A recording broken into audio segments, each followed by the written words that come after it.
J'ai une très bonne question pour vous. Devons-nous nous laisser guider par l'opinion publique en ce qui concerne le péché? La parole de Dieu va nous donner une réponse remplie de sagesse et de vérité aujourd'hui à l'émission À travers la Bible.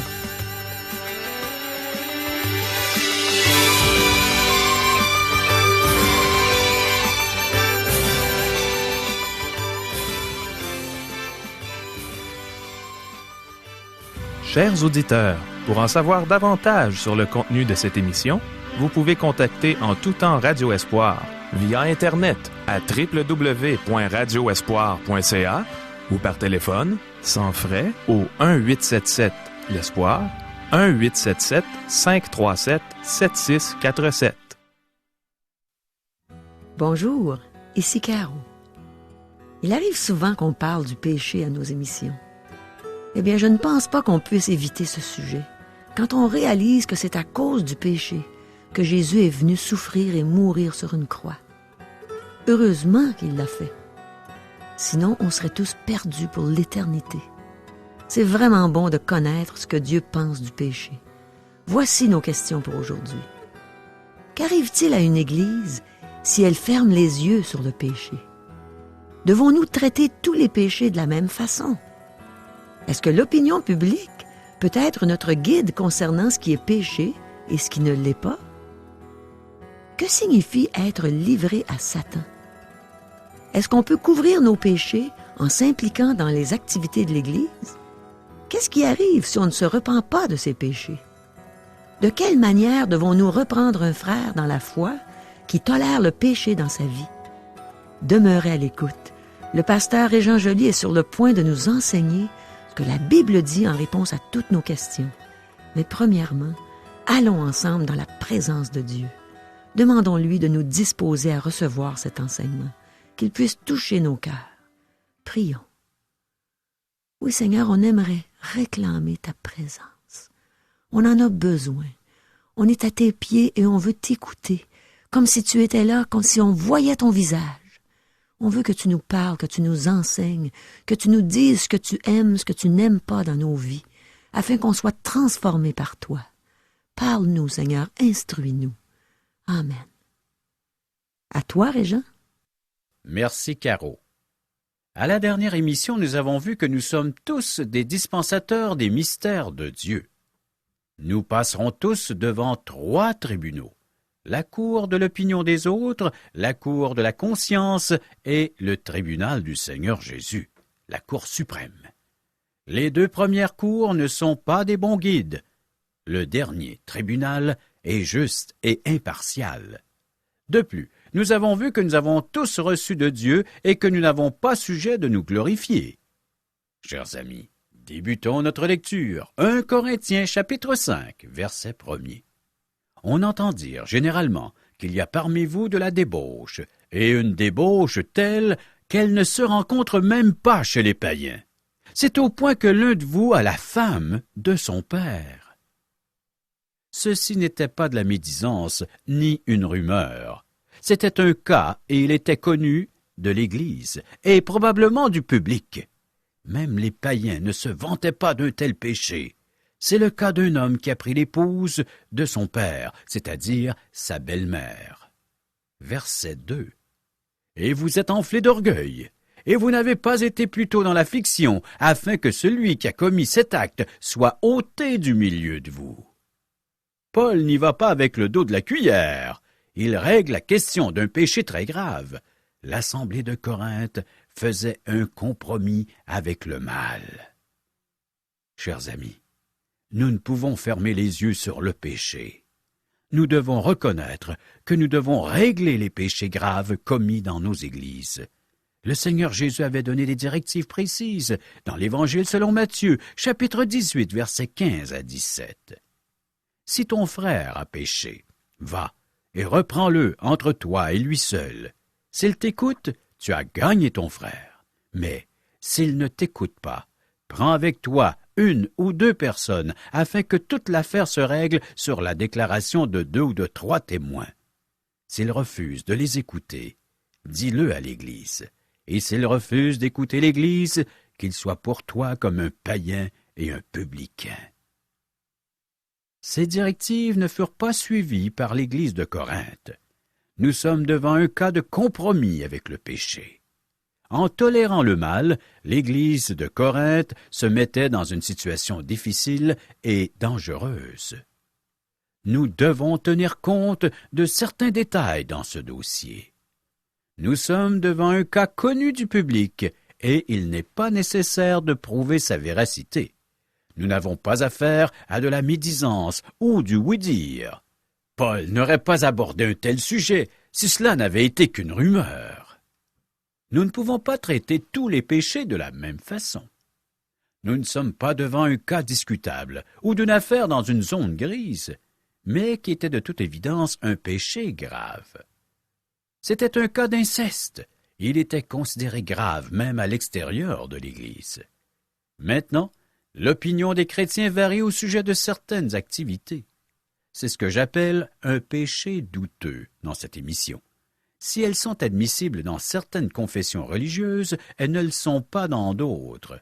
Voici une illustration que propose J. Vernon McGee, le prédicateur dont nous adaptons les textes. Une dame se convertit en fréquentant l'église du pasteur McGee. Elle le rencontra 3 mois après sa conversion, car elle était troublée. Elle dit au pasteur, « Je suis déçue et découragée. J'ai toujours été une grande fumeuse, et je désire ardemment cesser de fumer. J'essaie depuis 3 mois, et j'ai échoué. Je déteste cette habitude, et je me déteste parce que je suis accro du tabagisme. Qu'est-ce que je devrais faire? » Le pasteur McGee lui donna quelques suggestions.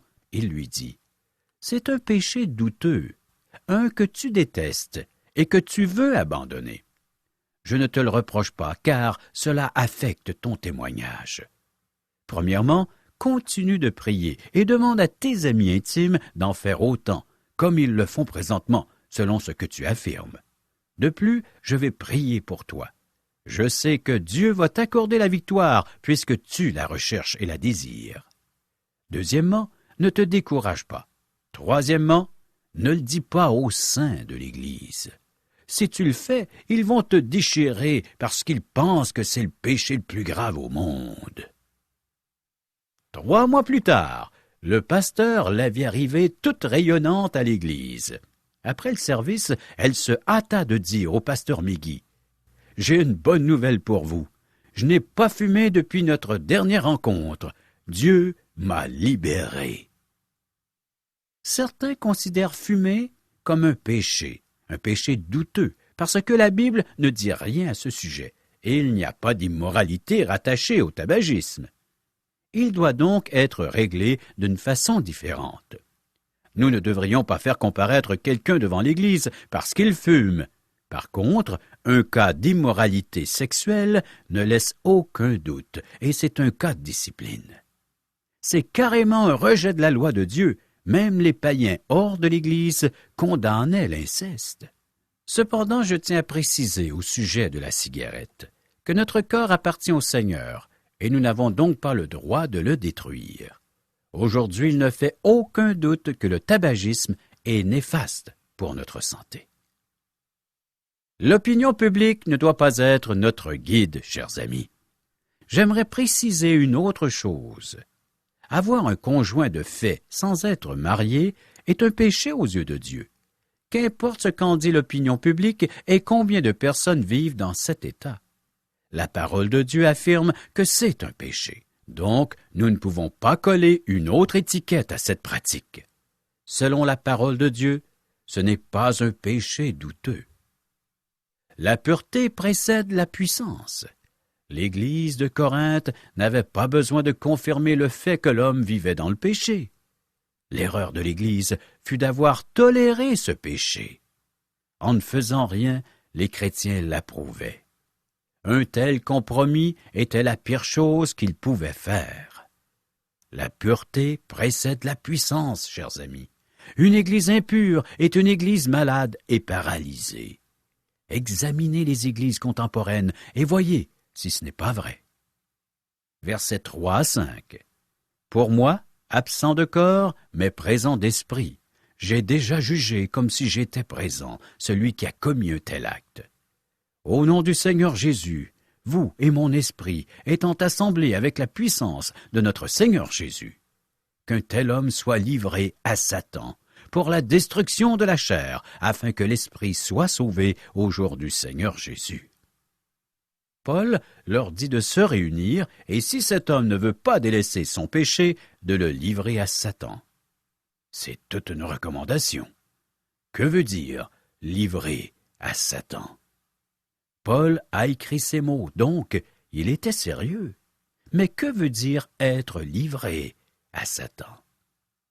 La parole de Dieu enseigne qu'on peut être livré à Satan. Le personnage Job de l'Ancien Testament fut livré à Satan. Celui-ci s'était présenté devant Dieu et il s'était plaint qu'il ne pouvait pas toucher à Job. En fait, Satan dit à Dieu, « Tu affirmes qu'il n'y a personne d'aussi bien que Job sur toute la terre, mais si tu me permets de lui toucher, nous verrons si Job t'est si fidèle que cela. » Et Dieu permit à Satan de mettre sa main sur Job, mais il ne lui permit pas de le faire périr. Ceci est réconfortant pour nous. Satan ne peut toucher un enfant de Dieu à moins que celui-ci le lui permette. Si Dieu l'autorise, il a une bonne raison de le faire. De plus, le Seigneur Jésus dit à Pierre que Satan les avait réclamés, les apôtres, pour les cribler comme du froment. Luc chapitre 22, verset 31. Jésus permit à Satan de le faire le soir de son arrestation. Pierre renia Jésus à 3 reprises. Ce qu'il a fait était aussi lâche que la trahison de Judas. Cependant, Pierre s'en voulut d'avoir fait cela, et il a haï son péché. Il a pris conscience de sa faiblesse. Dieu s'est servi de cette expérience afin d'affermir Pierre pour le jour de la Pentecôte, alors qu'il prêcha avec puissance. Nous avons aussi un autre exemple, cette fois tiré dans 1 Timothée chapitre 1 verset 20, où Paul dit « De ce nombre sont Hyménée et Alexandre, que j'ai livrés à Satan, afin qu'ils apprennent à ne pas blasphémer. » Ces 2 personnes qui se disaient chrétiennes blasphémaient. Paul affirme qu'il les a livrés à Satan. Maintenant, tout en faisant attention à ne pas nous emporter et en examinant nos motifs, tout en étant conscients que nous pourrions tomber dans le fanatisme, nous devons reconnaître que nos églises sont pleines de personnes qui font du tort à la cause de Jésus-Christ. Je pense que nous avons le droit de demander à Dieu de livrer certaines personnes entre les mains de Satan, afin qu'elles cessent de léser le corps du Seigneur Jésus qui est son Église et d'avoir un mauvais témoignage. Le pasteur Meggy a affirmé avoir prié Dieu afin qu'il livre certaines personnes entre les mains de Satan. En effet, une telle discipline amène un croyant à la repentance et elle révèle que les autres ne sont pas de véritables croyants. S'ils sont chrétiens, ils reviennent au Seigneur Jésus. C'était un remède puissant, mais les chrétiens charnels de Corinthe en avaient besoin. Paul les assure qu'il est avec eux en esprit et il indique clairement sa position. Il prie afin que cet homme soit livré entre les mains de Satan. Verset 6. C'est bien à tort que vous vous glorifiez. Ne savez-vous pas qu'un peu de levain fait lever toute la pâte? S'impliquer dans des activités ne couvre pas notre péché. Pendant que l'Église fermait les yeux sur un péché grave, elle se vantait de ses autres activités. L'Église se glorifiait.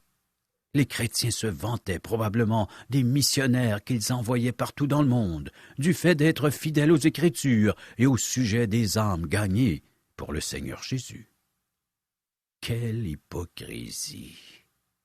Cependant, de nombreuses personnes pensent que s'impliquer dans toutes sortes d'activités chrétiennes couvre une multitude de péchés. Paul dit que de tels chrétiens se glorifient à tort. Ne savent-ils pas qu'un peu de levain fait lever toute la pâte? Dans les évangiles, le levain a toujours représenté le péché. Le péché toléré aura ses effets néfastes. Une note en passant. C'est le sang de Jésus-Christ versé à la croix qui couvre nos péchés et non nos activités chrétiennes. Allons à Dieu en les confessant avec un cœur repentant, et ils seront couverts par le sang de Jésus-Christ, et ils seront pardonnés. Nous ne pouvons pas nous acheter les grâces de Dieu par nos activités. Verset 7. Faites disparaître le vieux levain, afin que vous soyez une pâte nouvelle, puisque vous êtes sans levain, car Christ, notre Pâque, a été immolé. Si nous ne nous repentons pas, notre péché s'aggrave. Lorsque l'on met du levain dans la pâte et qu'on la dépose dans un endroit chaud, le levain fait lever toute la pâte. Oui, chers amis, si nous n'interrompions pas la réaction en mettant le pain au four, la pâte continuerait de lever et elle se corromprait et pourrirait. C'est ce qui arrive à une Église qui tolère un péché grave. Le péché s'aggravera et l'Église perdra sa puissance spirituelle. Dans l'Ancien Testament, nous apprenons que la Pâque était suivie de la fête des pains sans levain. Paul dit que le Seigneur Jésus, notre Pâque, a été sacrifié pour nous. Ceci doit être suivi par des vies libres de tout levain. Par contre, l'Assemblée de Corinthe permettait la levure, c'est-à-dire le mal dans son sein. Ils enseignaient la mort et la crucifixion du Seigneur Jésus, cependant, ils admettaient du levain dans l'Église. Verset 8. Célébrons donc la fête, non avec du vieux levain, non avec un levain de malice et de méchanceté, mais avec les pains sans levain de la pureté et de la vérité. Paul n'enseigne pas comment être sauvé dans ce verset, mais il enseigne comment un chrétien sauvé doit marcher. La sincérité n'a jamais sauvé personne, mais si vous êtes un enfant de Dieu, vous serez sincère. Le monde contemporain doit observer la vérité et la sincérité parmi les croyants. Paul dit de vivre sincèrement selon la vérité. L'Église de Corinthe n'était pas sincère. Elle tolérait une immoralité grossière dans son sein et elle pensait s'en tirer en prétendant que tout allait bien. Elle affirmait annoncer la vérité et vivre conformément à celle-ci, alors que ce n'était pas le cas. Versets 9 à 11. Je vous ai écrit dans ma lettre de ne pas avoir de relation avec les débauchés de ce monde, ou avec les cupides et les ravisseurs, ou avec les idolâtres. Autrement, il vous faudrait sortir du monde. Maintenant, ce que je vous ai écrit, c'est de ne pas avoir de relation avec quelqu'un qui, se nommant frère, est débauché, ou cupide, ou idolâtre, ou outrageux, ou ivrogne, ou ravisseur, de ne pas même manger avec un tel homme. Paul leur avait déjà condamné ces péchés. L'immoralité était prédominante à Corinthe. Les 1000 prêtresses du temple de Vénus, ou Aphrodite, étaient en fait des prostituées. Maintenant, l'Église permet à un homme immoral, vivant dans le péché, de se joindre à elle et de manger avec elle. Les chrétiens l'accueillent comme l'un des leurs alors qu'il vit dans le péché. L'Église de Corinthe pensait qu'elle pouvait se placer au même niveau que les autres. Mes amis, l'Église ne peut tolérer l'immoralité du monde dans son sein et s'en tirer. Mes amis, l'Église contemporaine a perdu sa puissance. Je parle en général, car je connais des églises qui sont de merveilleux phares pour éclairer au moyen de la vérité biblique. Elles défendent et annoncent la parole de Dieu. Alors que des pasteurs tiennent ferme pour la vérité et que cela provoque des départs de leur église, d'autres ferment les yeux lorsque le monde pénètre leur église. Une église impure est paralysée alors qu'une église pure marche avec puissance. C'est le cas aussi des individus. Paul n'applique pas seulement ce principe à l'immoralité sexuelle, mais aussi à d'autres péchés, dont la convoitise. Un diacre qui détourne les fonds de l'Église peut-il s'en tirer? Paul mentionne aussi les idolâtres. Il est déjà arrivé qu'une personne ayant une position dans l'Église la quitte pour se joindre à une secte. La parole de Dieu enseigne qu'une petite infection cause éventuellement des ravages dans l'Église. Un peu de levain lève toute la pâte. Versets 12 et 13. Qu'ai-je, en effet, à juger ceux du dehors? N'est-ce pas ceux du dedans que vous avez à juger? Pour ceux du dehors, Dieu les juge. ôtez le méchant du milieu de vous. L'Église n'a pas à juger les gens du dehors, car Dieu s'en occupera. Elle est responsable de la santé spirituelle de ses membres. Qu'est-il advenu de l'homme qui vivait dans l'immoralité? Dans la 2e épître aux Corinthiens, nous lisons: « C'est dans une grande affliction, le cœur angoissé et avec beaucoup de larmes que je vous ai écrit, non pas afin que vous soyez attristés, mais afin que vous connaissiez l'amour extrême que j'ai pour vous. Si quelqu'un a été une cause de tristesse, ce n'est pas moi qui l'a attristé, c'est vous tous, du moins en partie, pour ne rien exagérer. Il suffit pour cet homme du châtiment qui lui a été infligé par le plus grand nombre, en sorte que vous devez bien plutôt lui pardonner et le consoler, de peur qu'il ne soit accablé par une tristesse excessive. Je vous exhorte donc à faire acte de charité envers lui. » 2 Corinthiens chapitre 2, versets 4 à 8. Chers amis, il faut du courage pour dénoncer le péché. Après que Paul eut mis le pied à terre au moyen de l'épître précédente, l'homme s'est repenti de son immoralité. Aujourd'hui, il faut du courage et non des compromis pour dénoncer le péché. Je pense que lorsque nous le faisons, le croyant fautif va confesser sa faute, comme cet homme de Corinthe et comme le roi David. Puis, il se repentira et changera de conduite. L'Église de Corinthe a bien agi après avoir reçu les remontrances de Paul. Pourquoi? Parce que Paul a eu le courage d'en parler. Dans la 2e épître, Paul explique aussi pourquoi il a agi ainsi. « Si donc je vous ai écrit, ce n'était ni à cause de celui qui a fait l'injure, ni à cause de celui qui l'a reçu. C'était afin que votre empressement pour nous soit manifesté parmi vous devant Dieu. » 2 Corinthiens chapitre 7, verset 12. Paul affirme qu'il a agi pour le bien de l'Église de Jésus-Christ. Aujourd'hui, beaucoup ont une attitude hypocrite et peu convaincante. Bien, nous ne voulons pas toucher à cela car nous ne voulons pas causer de troubles dans l'Église. Et nous poussons tout cela sous le tapis. Mes amis, Dieu ne peut pas bénir un individu ou une Église qui agit ainsi. Si Dieu bénissait les gens dans ces circonstances, il serait un menteur. Dieu va nous juger d'avoir fermé les yeux sur le péché. Frères, si un homme vient à être surpris en faute, vous qui êtes spirituels, redressez-le avec un esprit de douceur. Prends garde à toi-même, de peur que tu ne sois aussi tenté. Galates, chapitre 6, verset 1er. Lorsque nous reprenons quelqu'un, nous devons avoir en vue le bien de notre frère ou de notre sœur dans la foi. Nous pouvons être fermes tout en étant doux. Toute réprimande doit être faite de façon à ce que la personne fautive soit à l'aise de revenir lorsqu'elle se repentira. Toute discipline faite avec colère ou un esprit de vengeance est un péché grave. Il arrive souvent qu'un pasteur soit approché par une personne qui désire qu'un autre soit mis en discipline pour différentes raisons. Cependant, le pasteur décèle souvent de la colère, de la jalousie ou un désir de vengeance derrière la requête.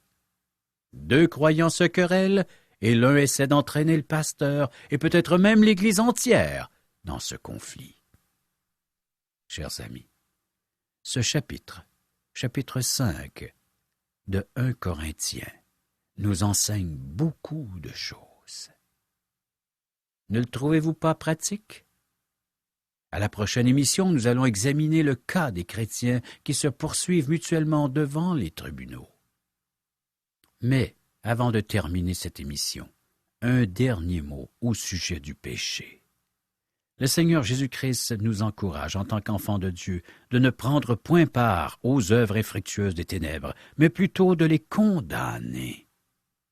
Suis-je prêt à condamner et à dénoncer le péché qu'il y a dans ma vie, dans mon entourage? Prendre position pour l'Évangile, c'est aussi faire cela. Prochaine émission, 1 Corinthiens 6. Merci, Régent. Eh bien, c'est très clair. On ne peut pas acheter les grâces de Dieu. On ne peut pas faire toutes sortes de bonnes œuvres en pensant qu'elles vont compenser pour le péché que nous tolérerions dans nos vies. La seule chose qui efface nos péchés, c'est le sang de Jésus-Christ versé à la croix. On peut voir, même dans l'Église du Seigneur Jésus, des gens qui tolèrent le péché dans leur vie et qui participent à presque toutes les activités de l'Église. Ils semblent s'imaginer qu'à force de faire plein de bonnes choses, Dieu va passer par-dessus leurs péchés, il va tout pardonner, comme ça. Même en tant que chrétien, on a vu à travers l'enseignement qu'on a reçu aujourd'hui que c'est encore le sang de Jésus seul qui nous lave de nos péchés. Personnellement, je trouve ça réconfortant. Dieu nous rappelle aujourd'hui qu'on doit aller souvent au trône de sa grâce pour être pardonné. Et ce qui est merveilleux, c'est que Dieu ne se lasse pas de nous pardonner. Ça me fait penser à un beau verset du livre d'Ésaïe au chapitre 55. C'est le verset 7. Il dit « Que le méchant abandonne sa voie et l'homme d'iniquité ses pensées, qu'il retourne à l'Éternel, qui aura pitié de lui, à notre Dieu qui ne se lasse pas de pardonner. » Mon frère, ma sœur, t'es-tu éloigné de Dieu ces temps-ci? Je suis certaine que si tu prends un temps dans la prière, dans la méditation de sa parole, et si tu lui demandes où tu es tombé, il va te le montrer. Et si tu t'en repens sincèrement, il va te pardonner. Et toi, mon ami, toi qui n'as pas encore reçu le pardon de tes péchés, toi qui n'as pas encore mis ta confiance en Jésus seul pour être pardonné, tu pourrais le faire maintenant si tu voulais. C'est tellement simple. Tout ce que ça prend, c'est un cœur sincère, une personne qui réalise qu'il est un pécheur perdu et qu'il ne peut absolument pas se sauver lui-même. Et si tu dis que tu n'as pas de péché, eh bien, tu fais ce que j'ai fait il y a longtemps. Juste avant de recevoir Jésus comme sauveur et Seigneur de ma vie, j'ai dit « Je ne fais pas ça, moi, des péchés. » Je peux t'affirmer qu'en le disant, j'ai réalisé que ce que je disais était faux. C'était d'ailleurs un autre péché que j'ajoutais à tous les autres que j'avais commis au cours de ma vie. Je venais de mentir. Jean exprime bien ça dans sa première épître au 1er chapitre, verset 8. Il dit « Si nous disons que nous n'avons pas de péché, nous nous séduisons nous-mêmes et la vérité n'est point en nous. » Mon ami, j'aimerais t'inviter à bien écouter ce que Jean nous dit. Dans les 2 versets qui suivent, les versets 9 et 10. Ces versets pourraient contribuer à une grande transformation dans ta vie. Il dit « Si nous confessons nos péchés, il est fidèle et juste pour nous les pardonner et pour nous purifier de toute iniquité. Si nous disons que nous n'avons pas péché, nous le faisons menteur et sa parole n'est point en nous. Repens-toi, mon ami, et crois en Jésus. » Chers amis, les gens nous posent souvent cette question, Caro. Qui sommes-nous? Mais qui es-tu, Régent? Qui es-tu, Caro? Non, mais quand même, nous allons répondre à la question. J'aimerais que tu expliques à nos auditeurs qui tu es. Moi, je pourrais peut-être leur expliquer, mais toi, tu le sais encore plus. Tu connais tout ton vécu. Tout d'abord, j'ai fait des études en carrière radiophonique et j'ai exercé ce métier pendant de nombreuses années. Plus d'une décennie. Oui. Ensuite, j'ai eu un appel divin, l'appel de Dieu, d'aller étudier sa parole. Et pendant plus de 4 ans, j'ai fait des études en théologie. Maintenant, nos auditeurs en bénéficient. Et grâce, il va sans dire, à la présence de Dieu dans nos cœurs, dans notre vie. C'est merveilleux. Nous sommes des gens qui sont nés de nouveau, selon les Saintes Écritures. Ouais. Des chrétiens évangéliques. Oh là là. Des gens qui croient que les Saintes Écritures ont encore quelque chose de très important pour notre vie. C'est la vérité. Voici comment vous pouvez nous contacter par téléphone. 1-877-L'Espoir. 1-877-537-7647. Via courriel. www.radioespoir.ca ou à notre adresse postale. Radio Espoir, casier postal 34 143 Charlebourg, province de Québec, G1G 6P2. Chers amis, au revoir. Bye bye.